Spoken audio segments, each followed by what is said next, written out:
கிராமத்து சுவையில் அரைச்சு விட்ட சிக்கன் குழம்பு. பொதுவாக சிக்கனில் பல்வேறு வகையான உணவுகளை சமைத்து பார்ப்போம். பிரியாணி, 65, பெப்பர் சிக்கன் என சொல்லிக்கொண்டே போகலாம். ஆனால் ருசியாக அரைத்து விட்ட சிக்கன் குழம்பு செய்திருக்கிறீங்களா?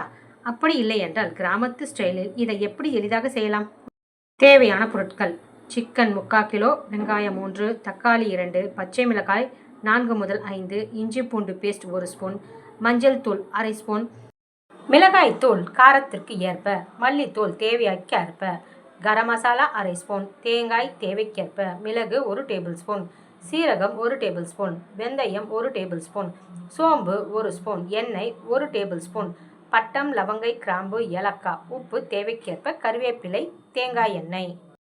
முதலில் ஒரு கடாயில் 1/2 ஸ்பூன் எண்ணெய் ஊற்றி சூடானதும் மிளகு, சீரகம், வெந்தயம், சோம்பு, லவங்கப்பட்டை, கிராம்பு, ஏலக்காய் மற்றும் பட்டை சேர்த்து நன்கு வறுத்து கொள்ள வேண்டும்.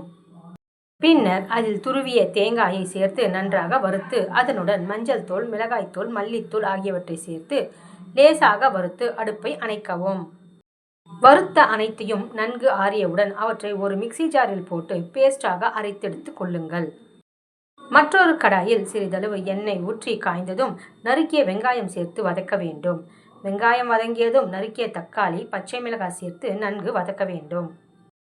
இவை அனைத்தும் நன்கு வதக்கியவுடன் அதனோடு கழுவி வைத்துள்ள சிக்கனை சேர்த்து அதனுடன் இஞ்சி பூண்டு பேஸ்ட் மற்றும் தேவையான அளவு உப்பு சேர்த்து கலந்து கொள்ளுங்கள். பின்னர் அரைத்து வைத்துள்ள மசாலா பேஸ்டையும் சிக்கனோடு சேர்த்து நன்கு தாராளமாக தண்ணீர் சேர்த்து கலந்துவிடவும். 10 நிமிடம் அடுப்பை மீடியமாகவும் 15 நிமிடம் லோ ஃப்ளேமிலும் வைத்து பின்னர் அடுப்பை அணைத்துவிட்டு கருவேப்பிலை, கரம் மசாலா, தேங்காய் எண்ணெய் 1 ஸ்பூன் சேர்த்து 1 நிமிடம் கழித்து இறக்கினால் சுவையான அரைத்துவிட்ட சிக்கன் குழம்பு ரெடி.